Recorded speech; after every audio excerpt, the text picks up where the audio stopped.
Hello students, this is Bhavnapuri. Welcome back. So students, हमने last video में discuss किया था चैप्टर नंबर 2 11th क्लास का, विच इज़ बायोलॉजिकल क्लासिफिकेशन। हमने उसमें एक ओवरव्यू लिया कि कौन कौन से साइंटिस्ट थे जिनका कंट्रीब्यूशन रहा है जो क्लासिफिकेशन है उसको देने में। और हमने RH व्हिटेकर के बारे में भी पढ़ा, जिन्होंने 1969 में 5 किंगडम क्लासिफिकेशन दी थी, और हमने एक ओवरव्यू लिया था 5 किंगडम्स के बारे में। तो जो 5 किंगडम क्लासिफिकेशन है, एक्चुअली उनके बाद भी एक और साइंटिस्ट आए थे जिनका नाम था कार्ल रूस। उन्होंने क्या बोला कि जो ये 5 किंगडम क्लासिफिकेशन है, एक्चुअली वो 6 किंगडम है। उन्होंने किया क्या, जो 5 किंगडम हमने पढ़े थे, Plantae, animalia, Monera, protista and fungi, in 5 kingdom के अलावा उन्होंने जो किंगडम मोनेरा है इसी को फर्दर डिवाइड कर दिया था 2 डिफरेंट किंगडम्स में, जिसको उन्होंने बोला था आर्किया या फिर आर्कीबैक्टीरिया एंड यूबैक्टीरिया। कार्ल रूस के हिसाब से, जिन्होंने 6 किंगडम क्लासिफिकेशन दिया, उन्होंने बोला 2 किंगडम है आर्किया एंड यूबैक्टीरिया, 3rd है Plantae, 4th animalia, 5th protista and 6th fungi. Whereas ये जो पर्टिकुलर 6 किंगडम क्लासिफिकेशन है ये इतनी ज़्यादा प्रिवेलेंट नहीं है, ये इतनी ज़्यादा एक्सेप्टेड नहीं है जितनी ज़्यादा RH व्हिटेकर की 5 किंगडम क्लासिफिकेशन है। तो हम इन दोनों को डिफरेंट कैटेगरीज में, यानी कि डिफरेंट किंगडम में ना पढ़ के एक ही किंगडम के अंडर पढ़ेंगे, विच इज़ किंगडम मोनेरा। तो आज हम डिटेल में किंगडम मोनेरा ही पढ़ने जा रहे हैं, जो कि 5 किंगडम क्लासिफिकेशन के अंडर है, ना कि 6 किंगडम क्लासिफिकेशन के अंडर। बेसिकली कार्ल रूस ने बोला कि 3 डोमेन होती है, उन्होंने 3 डोमेन्स का नाम दिया था, जिसमें उन्होंने आर्किया यानी कि आर्कीबैक्टीरिया, यूबैक्टीरिया एंड यूकैरियोट्स बोला। First, second and Plantae, animalia, protista और फंजाई, इन चारों को मिलाकर एक डोमेन बोल दिया, विच इज यूकैरियोट। ओके, तो अगर कार्ल रूस के डोमेन्स के बारे में पूछा जाए तो एक्चुअल में 3 डोमेन थी। फर्स्ट आर्कीबैक्टीरिया, जिसको आर्किया बोला, सेकंड यूबैक्टीरिया एंड 3rd यूकैरिया यानी कि यूकैरियोट्स, जिसके अंदर protista, fungi, Plantae and animalia चारों कैटेगरीज आते हैं। सो आज हम डिटेल में पढ़ेंगे किंगडम मोनेरा के बारे में। तो अभी हमने पहली वीडियोस में ऑलरेडी डिस्कस किया था, जो किंगडम मोनेरा है उसके अंदर सभी बैक्टीरिया आते हैं। बैक्टीरिया यानी कि हम कह सकते हैं शॉर्ट में कि हम किसके बारे में पढ़ने जा रहे हैं, बैक्टीरिया के बारे में। चलिए, सबसे पहली चीज जो आपको याद रखनी है, ऑल जो भी ऑर्गेनिजम्स आते हैं मोनेरा के अंदर, they all are prokaryotes. Prokaryotes का मतलब है कि they do not have a well defined nucleus, उनके पास वेल डिफाइंड न्यूक्लियस नहीं है, नो वेल डिफाइंड न्यूक्लियस। और अगर उनके पास नो वेल डिफाइंड न्यूक्लियस यानी कि वेल डिफाइंड न्यूक्लियस नहीं है, तो क्या न्यूक्लियर मेम्ब्रेन होगी? नहीं, इनके पास न्यूक्लियर मेम्ब्रेन भी नहीं होती। तो न्यूक्लियस नहीं है तो उसका मतलब ये नहीं होता कि उनका जो जेनेटिक मटेरियल है बिल्कुल यहाँ पर एक कोने में दूसरा इधर है, नो। हालांकि वो स्कैटर्ड होगा, बट कहीं ना कहीं कोई एक रीजन ऐसा होता है बैक्टीरिया के अंदर जहाँ पर मोस्टली DNA का जो अमाउंट है वो पैकेज्ड होकर एक साथ प्रेजेंट होता है, and this particular region is called nucleoid. इस रीजन को हम न्यूक्लियोइड कहते हैं। बैक्टीरिया के अंदर वो रीजन जहाँ पर DNA कलेक्टिवली प्रेजेंट होता है उसको हम न्यूक्लियोइड कहते हैं। लेकिन ऐसा नहीं है कि ये जो DNA है ये किसी प्रोटीन के किसी हिस्टोन की मदद से पैकेज्ड हो, नहीं। इन ऑर्गेनिजम्स के अंदर यानी कि बैक्टीरिया के अंदर जो भी पैकेजिंग हो रही है वो नॉन हिस्टोन प्रोटीन्स की मदद से हो रही है, उनमें कोई हिस्टोन्स प्रेजेंट नहीं होते हैं, वो यूकैरियोट्स के अंदर प्रेजेंट है। चलिए, तो पहला पॉइंट हमने पढ़ा, ये प्रोकैरियोट्स होते हैं, इनके पास वेल डिफाइंड न्यूक्लियस नहीं है, मतलब न्यूक्लियर मेम्ब्रेन भी नहीं है। इनके पास जो जेनेटिक मटेरियल कलेक्टिवली प्रेजेंट होता है वो न्यूक्लियोइड के अंदर प्रेजेंट होता है। आगे हम पढ़ेंगे कि ये जो ऑर्गेनिजम्स हैं ये वाइडली डिस्ट्रीब्यूटेड हैं, मतलब वाइडली मतलब बहुत ज़्यादा जगह पर मिलने वाले ऑर्गेनिजम्स हैं। अगर आप एक मुट्ठी भर सैंड को उठाते हो, रेत को उठाते हो, तो आप उसमें देखोगे थाउजेंड्स ऑफ बैक्टीरिया प्रेजेंट होते हैं। तो इसको हम कॉस्मोपॉलिटन या फिर वाइडली स्प्रेड भी कह देते हैं, बहुत ज़्यादा जगह पर ये स्प्रेड होते हैं। इसके बाद हम इनके सेल वॉल के बारे में बात करें तो इन ऑर्गेनिज्म की जो सेल वॉल है वो पेप्टिडोग्लाइकन की बनी होती है। पेप्टिडोग्लाइकन यानी कि शुगर प्लस अमीनो एसिड्स, मैं लिख देती हूँ sugar plus amino acids, but except except archaebacteria and mycoplasma हम इसके बारे में डिटेल में अभी पढ़ेंगे। मैंने यहाँ पर बोला कि जनरली जितने भी मोनेरा में आने वाले ऑर्गेनिजम्स हैं उनकी जो सेल वॉल है वो पेप्टिडोग्लाइकेन की बनी है, यानी कि शुगर और अमीनो एसिड के कंपोजिशन से, एक्सेप्ट आर्किया एंड माइकोप्लाज्मा, मतलब इन दोनों की सेल वॉल पेप्टिडोग्लाइकेन की नहीं है। बेसिकली आप इसमें म्यूरिन पढ़ोगे जिसकी सेल वॉल बनी होती है आर्किया के अंदर। तो ये कुछ कैरेक्टरिस्टिक फीचर है। इसके बाद अगर हम बात करते हैं ये रिप्रोड्यूस कैसे करेंगे, जनरली ये ऑर्गेनिज्म एसेक्सुअली रिप्रोड्यूस करते हैं, but a sort of sexual reproduction भी हम ऑब्जर्व कर लेते हैं ऑर्गेनिजम्स के अंदर। फिर उसके बाद स्ट्रक्चर्स में देखेंगे कि इनकी जो स्ट्रक्चर है, जो शेप है, वो 4 तरीके की हो सकती है। बेसिक ऑर्गेनाइजेशन, यानी कि जो बेसिक शेप्स होती हैं बैक्टीरिया की, इट इज़ ऑफ 4 टाइप्स। हम डायग्राम के साथ इसको पढ़ेंगे। जो 4 शेप्स हैं बैक्टीरिया की, सबसे पहले हम पढ़ते हैं कोकस, जिसमें आपको ये बिल्कुल गोल गोल माइक्रोस्कोपिक नजर आएंगे। देन हम पढ़ते हैं रॉड शेप्ड बैसिलस। इसके अंदर आप देखोगे थोड़ा रॉड टाइप इस शेप में वो ऑर्गेनिजम्स प्रेजेंट होते हैं। देन थर्ड आप देखोगे spirillum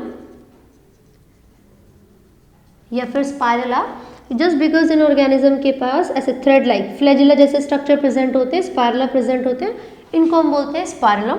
and fourth is comma shaped vibrio. Comma shape, मैंने बोला कॉमा शेप, तो हम ऐसे कॉमा बना के इन ऑर्गेनिजम्स का डायग्राम बना सकते हैं, ड्रॉ कर सकते हैं। कुछ ऐसी शेप होती है इन ऑर्गेनिजम्स की। तो ये बेसिक 4 शेप्स हैं जो कि प्रेजेंट होती हैं बैक्टीरिया के अंदर।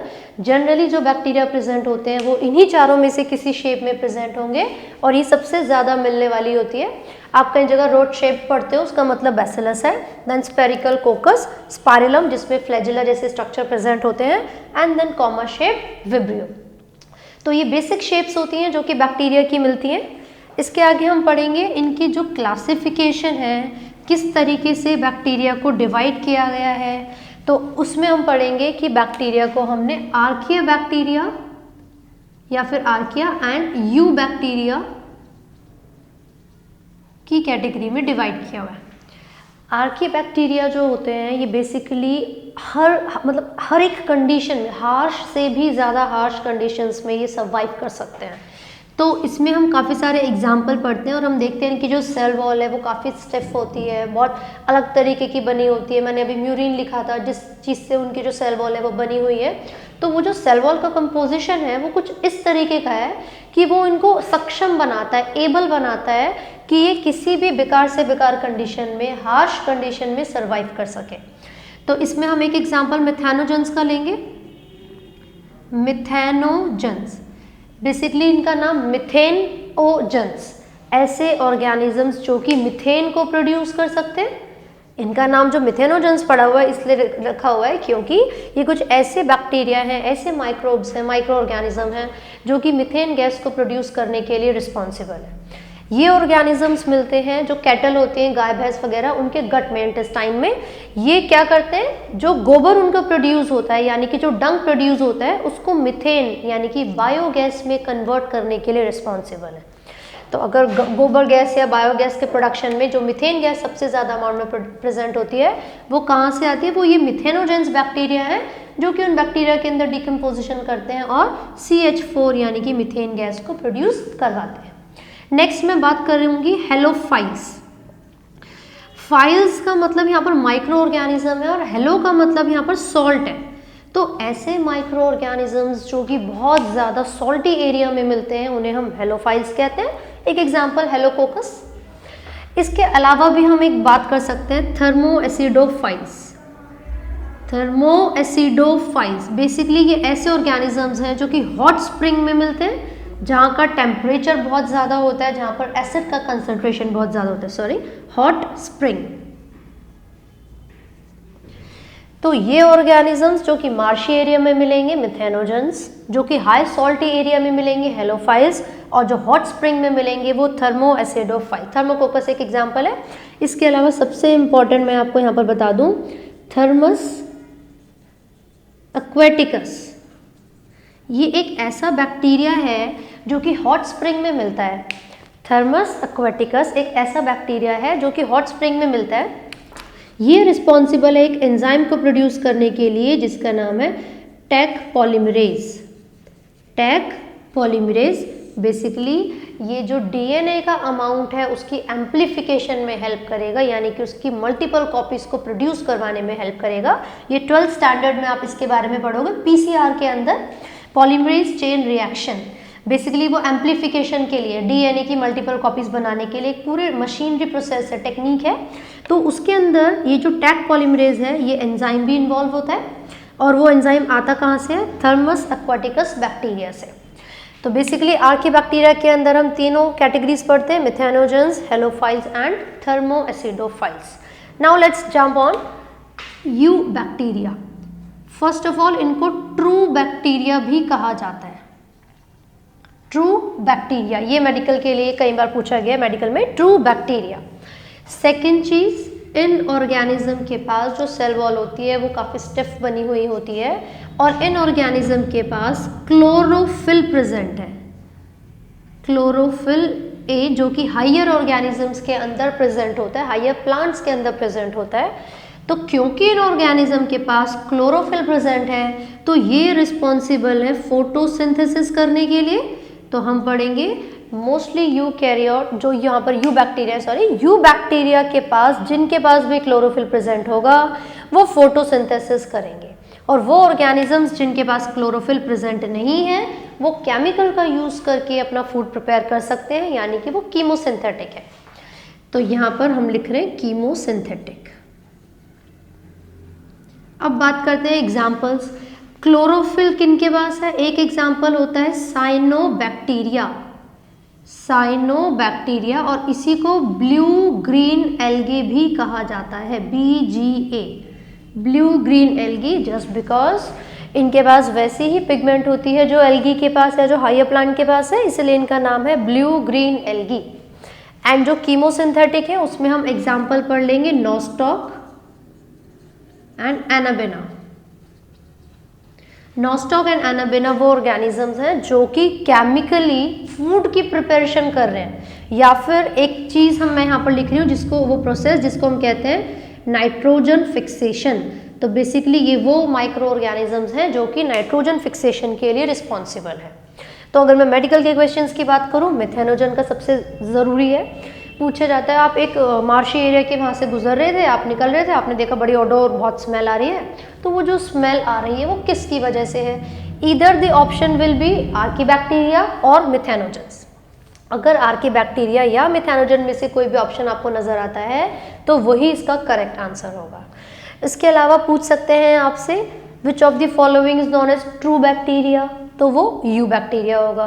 या फिर पूछेंगे BGA का दूसरा नाम, ब्लू ग्रीन एल्गी का साइनोबैक्टीरिया, या पूछ लेंगे blue green algae is a red algae, green algae, actually it is not an algae, वो बैक्टीरिया है, साइनोबैक्टीरिया। फिर आपसे पूछेंगे आप ऐसे ऑर्गेनिजम्स का बताइए इनमें से जो नाइट्रोजन फिक्सेशन करवाता हो, तो नॉस्टॉक या एनाबेना कोई भी एग्जाम्पल आपको मिल सकते हैं। बेसिकली करते क्या है, हमारे एटमॉस्फेयर में जो फॉस्फोरस है या जो बाकी मिनरल्स हैं, नाइट्रोजन है, इन सब का फिक्सेशन करते हैं, एटमॉस्फेरिक बैलेंस को मेंटेन करने में हेल्प करते हैं। अब ये तो हमने पढ़ा कि यू बैक्टीरिया किस तरीके से ऑटोट्रॉपिक न्यूट्रिशन को शो करते हैं, फोटोसिंथेटिक भी हो सकते हैं एंड कीमोसिंथेटिक भी।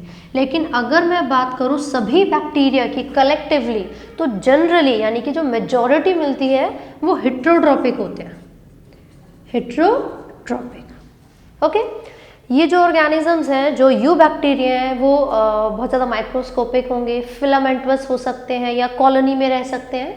कई बार ये जो कॉलोनी में रहते हैं, इनके अगर ये एक्वेटिक भी हैं तो इनके पास एक लेयर होती है, एक म्यूकस की बनी हुई शीट होती है, इसको म्यूसिलेजीनियस कवरिंग कहा जाता है, जीनियस शीट भी कह सकते हैं। और जो नाइट्रोजन फिक्सेशन करने के लिए रिस्पॉन्सिबल हैं वो कुछ सेल्स हैं जिनको हेट्रोसिस्ट कहा जाता है। हेट्रोसिस्ट वो सेल्स हैं जो कि रिस्पॉन्सिबल है नाइट्रोजन फिक्सेशन करने के लिए इन दीज माइक्रो ऑर्गेनिजम्स। तो हम बात कर रहे हैं heterotrophic mode of nutrition. Heterotrophic का मतलब है बाकी ऑर्गेनिज्म से अपना फूड लेना। तो ये ऑर्गेनिजम्स हेटेरोट्रॉपिक भी हो सकते हैं, पैरासाइट भी हम कह सकते हैं, जनरली सैप्रोफाइटिक जो कि डिकम्पोजर्स की फॉर्म में आपने पढ़ा हुआ है। तो अगर मैं बात करूं जो यू बैक्टीरिया है या जो सिर्फ जनरली बैक्टीरिया है वो किस तरीके से हमारे लिए फ़ायदेमंद है या किस तरीके से हमारे लिए हार्मफुल है, तो अगर मैं फ़ायदे की बात करूं तो आप देखोगे कि जो डेड बॉडी है किसी ऑर्गेनिज्म की, कोई डॉग है या कोई और कैट है, कोई भी ऑर्गेनिज्म है, तो जो डिकम्पोजर्स होते हैं उनकी पूरी बॉडी को डिग्रेड कर देते हैं, राइट। तो ये तो एक अच्छी बात है ना, वरना बहुत ज़्यादा स्मेल होगी, पॉल्यूशन बहुत ज़्यादा होगा, तो एक तरीके से ये क्लिनजिंग एजेंट की तरह काम कर रहे हैं। सेकेंड, आपने देखा होगा सॉइल की फर्टिलिटी को इंक्रीज करवाने में इनका मेजर रोल है। थर्ड, एक जो बैक्टीरिया जनरली सबको पता होता है लैक्टोबैसिलस, आपने सुना होगा, जो कि मिल्क को कर्ड में कन्वर्ट करने के लिए हेल्प करता है। बहुत सारे ऐसे बैक्टीरिया हैं जो एंटीबायोटिक्स की फॉर्मेशन में भी हेल्प करते हैं। तो बेसिकली इस तरीके से ये हम लोगों के लिए बहुत ज़्यादा फ़ायदेमंद है, बहुत ज़्यादा यूज़फुल है। और अगर हार्मफुल की बात किया जाए तो वो लोग बहुत सारे डिजीज़ भी करवाते हैं, चाहे वो प्लांट्स में हो या एनिमल्स में हो। सबसे पहले तो आप स्ट्रेप्टोकोकस निमोनी की बात कर सकते हैं जो कि निमोनिया करवाता है, या फिर टाइफॉइड, ये सभी वो डिजीज़ हैं जो कि बैक्टीरिया से होती हैं। तो बेसिकली ये जितने ज़्यादा फ़ायदेमंद है उतने ही ज़्यादा नुकसानदायक भी है। चलिए, तो अभी हमने क्लासिफिकेशन कंप्लीट कर लिए। अब हम बात करेंगे कि किस तरीके से उन ऑर्गेनिज्म में रिप्रोडक्शन होती है। अगर रिप्रोडक्शन की बात करते हैं तो ये organism as I said generally asexually reproduce करेंगे, लेकिन इनके पास सेक्सुअली रिप्रोड्यूस करने का भी एबिलिटी होती है। अगर रिप्रोडक्शन पढ़ते हैं बैक्टीरिया के अंदर तो वो 3 तरीके से हम पढ़ते हैं। फर्स्ट है कॉन्जुगेशन। कॉन्जुगेशन, चलिए, जनरली ये एसेक्सुअली बाइनरी फिजन या फिजन से रिप्रोड्यूस करते हैं, लेकिन जब भी अनफेवरेबल कंडीशंस होती है सॉर्ट ऑफ सेक्सुअल रिप्रोडक्शन होती है by DNA to DNA transfer. एक ऑर्गेनिज्म का डीएनए दूसरे ऑर्गेनिज्म के डीएनए में या फिर सेल में ट्रांसफर हो जाता है। तो मैं कह सकती हूँ सेल टू सेल कॉन्टैक्ट हो रहा है यहाँ पर। तो जब भी कोई 2 बैक्टीरिया एक दूसरे के कॉन्टैक्ट में आएंगे और उनका डीएनए ट्रांसफर होगा तो इस तरीके के जो मोड ऑफ रिप्रोडक्शन है उसको हम कॉन्जुगेशन कहते हैं। तो कॉन्जुगेशन में एक बैक्टीरियल सेल से दूसरे बैक्टीरियल सेल में डीएनए का ट्रांसफर हो जाएगा। सेकंड होता है ट्रांसडक्शन। ट्रांसडक्शन में बेसिकली किसी वेक्टर के थ्रू, या फिर वो वेक्टर मैं यहाँ पर बोलूँगी वायरस, जब भी किसी वायरस के थ्रू जेनेटिक मटेरियल ट्रांसफर होता है किसी बैक्टीरिया के अंदर तो इस प्रोसेस को हम कहते हैं transduction. And the third one is transformation. Transformation, basically जो ट्रांसफॉर्मेशन है ये हम 12th स्टैंडर्ड में डिटेल में पढ़ते हैं बायोटेक्नोलॉजी के अंदर। हम क्या करते हैं कि किसी बैक्टीरिया को कॉम्पिटिटिव बना देते हैं ताकि वो अपने एनवायरनमेंट में से, एक्सटर्नल एरिया में से डीएनए को ले सके। तो जब भी किसी बैक्टीरिया के अंदर एक्सटर्नल सरफेस से डीएनए की एंट्री होती है, डीएनए फ्रॉम सराउंडिंग, जब भी किसी बैक्टीरिया के अंदर उसके सराउंडिंग में से डीएनए की एंट्री होगी तो इस प्रोसेस को हम बोलेंगे ट्रांसफॉर्मेशन।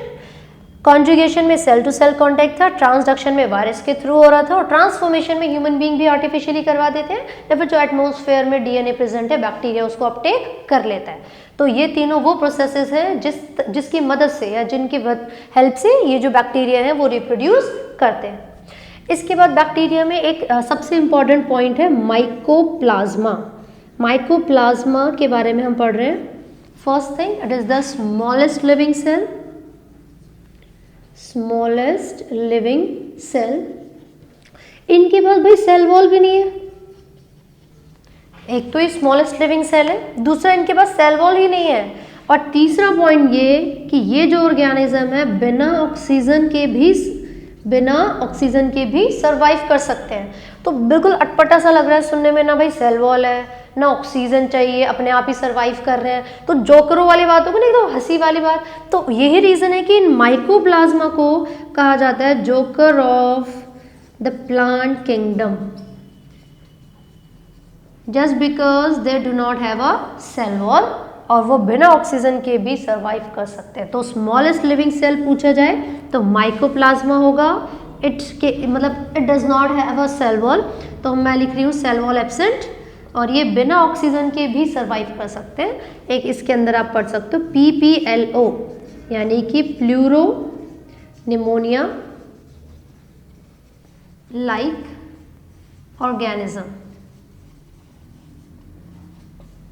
ये भी हार्मफुल हो सकता है हमारे लिए, ये पैथोजेनिक होते हैं। पैथोजेंस बेसिकली क्या होते हैं, ऐसे माइक्रो ऑर्गेनिज्म जो कि डिजीज कॉज करवा सकते हैं किसी दूसरे ऑर्गेनिज्म में।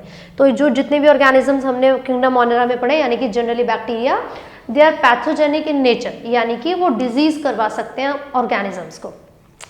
तो ये था ओवरऑल द किंगडम मोनेरा, जिसमें हमने पढ़ा सभी बैक्टीरिया के बारे में, वो कैसे रिप्रोड्यूस करते हैं, उनका स्ट्रक्चर कैसा है कैसा नहीं। तो कई बार फ्लैजिला के बारे में भी बात आती है, कुछ ऐसे वर्ड्स हैं फ्लैजिला, पिलाई एंड फिम्ब्रे। मैं यहाँ पे लिख देती हूँ, let me rub this first. जो फ्लैजिला है, अब तक हमने सुना है कि फ्लैजिला हेल्प करता है लोकोमोशन में, मूवमेंट में, बिल्कुल ठीक है। इनमें से कुछ ऑर्गेनिज्म ऐसे होंगे जिनके पास पिलाई डबल एल भी होता है, और कुछ ऐसे जिनके पास फिम्ब्रे होता है। तो बेसिकली ये जो दोनों स्ट्रक्चर आपको दिख रहे हैं, ये सेलुलर एक्सटेंशन है, सेल के ऊपर से निकलने वाली एक्सटेंशन है, ब्रश बॉर्डर लाइक स्ट्रक्चर होते हैं, राइट। लेकिन इन दोनों में से किसी का भी फंक्शन लोकोमोशन नहीं है। मेडिकल में भी कई बार एक क्वेश्चन आता है, इन दोनों में से किसी का भी फंक्शन लोकोमोशन नहीं है, मूवमेंट नहीं है, ये सिर्फ सबस्ट्रेटम से अटैचमेंट प्रोवाइड करवाने में हेल्प करते हैं, ना कि मूवमेंट में। मूवमेंट के लिए फ्लैजिला प्रेजेंट होता है। और जो बैक्टीरिया का फ्लैजिला है वो एक प्रोटीन से बना हुआ है जिसको हम कहते हैं फ्लैजिलिन। कई जगह आपको 9+2 अरेंजमेंट मिलेगा, लेकिन वो 9+2 अरेंजमेंट जो माइक्रोट्यूब्यूल की होती है, this is not for bacteria, वो बैक्टीरिया के लिए नहीं है, वो यूकैरियोटिक ऑर्गेनिजम्स के अंदर है। जो साइटोस्केलेटन बना हुआ होता है वो 9+2 का बना हुआ है, बैक्टीरिया का 9+2 अरेंजमेंट नहीं होता।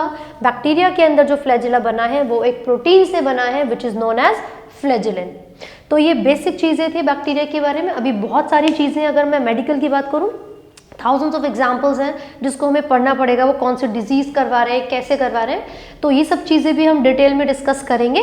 फॉर नाउ ये जो किंगडम मोनेरा है 11th स्टैंडर्ड के हिसाब से, और कुछ मेडिकल के क्वेश्चंस जो इंपॉर्टेंट हैं, बार बार रिपीट होते रहते हैं और एनसीईआरटी के ही हैं, वो मैंने आपके साथ में डिस्कस कर लिए हैं। तो आगे के टॉपिक डिस्कस करने के लिए हम कॉन्टिन्यूसली वीडियोस प्रिपेयर करेंगे। आई जस्ट वांट कि जो आपकी रिक्वायरमेंट है वो पूरी होती रहे। हम पूरी कोशिश कर रहे हैं कि जो चैप्टर वाइज वीडियोस आप चाहते हो, हम वैसे ही सारे टॉपिक्स को कवर करें, सभी चैप्टर्स के। तो अगर आपको वीडियोस पसंद आई है तो प्लीज़ लाइक करें, शेयर करें, सब्सक्राइब करें, और for any query, any doubt, please comment below. Thank you so much.